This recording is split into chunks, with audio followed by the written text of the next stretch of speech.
restaurando a pureza.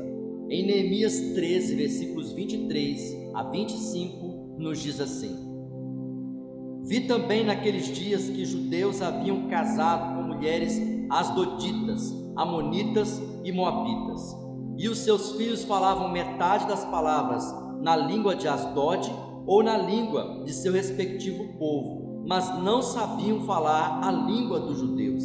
E eu os repreendi e os amaldiçoei, espanquei alguns deles e arranquei os seus cabelos, e os fiz jurar em nome de Deus, dizendo: não deem mais as suas filhas em casamento aos filhos deles, nem escolham mais as filhas deles para os seus filhos ou para vocês mesmos.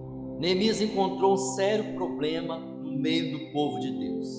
Depois que ele havia preparado os muros da cidade, o problema não estava mais fora, e sim dentro do povo de Deus. Quando eles começaram a se misturar com outras nações e perder as características da sua cultura, da sua família e do seu próprio povo, segundo a herança e a bênção do Senhor. Isso era um perigo, porque se o povo de Deus se misturasse com aquelas nações, não haveria mais como saber quem era aquele povo, devido à miscigenação. As questões culturais eram muito diferentes entre os povos e era muito importante proteger o povo de Deus. Por isso Neemias proibiu que os homens se casassem com mulheres de outros povos, porque eles estavam perdendo as características da sua cultura e da sua língua.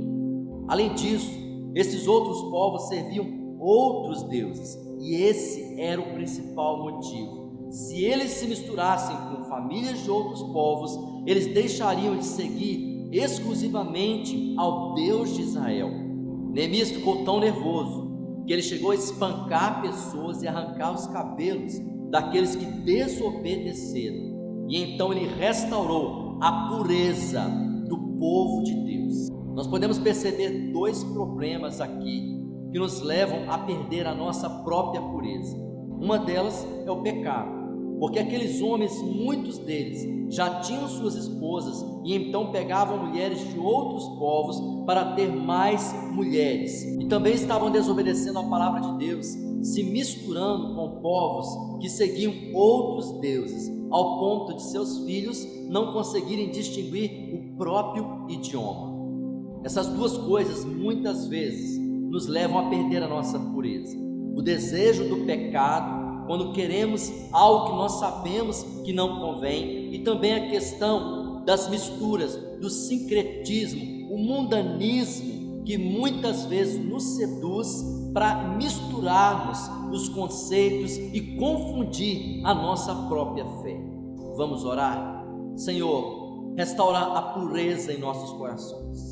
Se há pecado em nós, estamos desejando algo que não te agrade, nos ensine, Senhor, a abandonar, a detestar, a deixar o mal, em nome do Senhor Jesus. E nós queremos, Senhor, conhecer tão somente a Tua palavra, a Tua vontade, ser separados para Deus, deixar os hábitos mundanos. Deus, tira toda a confusão da nossa mente e do nosso coração, que possamos Te servir com pureza. Assim eu oro, em nome do Senhor Jesus. Tira, ó Deus, toda a sujeira da nossa mente e do nosso coração. Que assim, Deus, restaure a pureza em cada um de nós.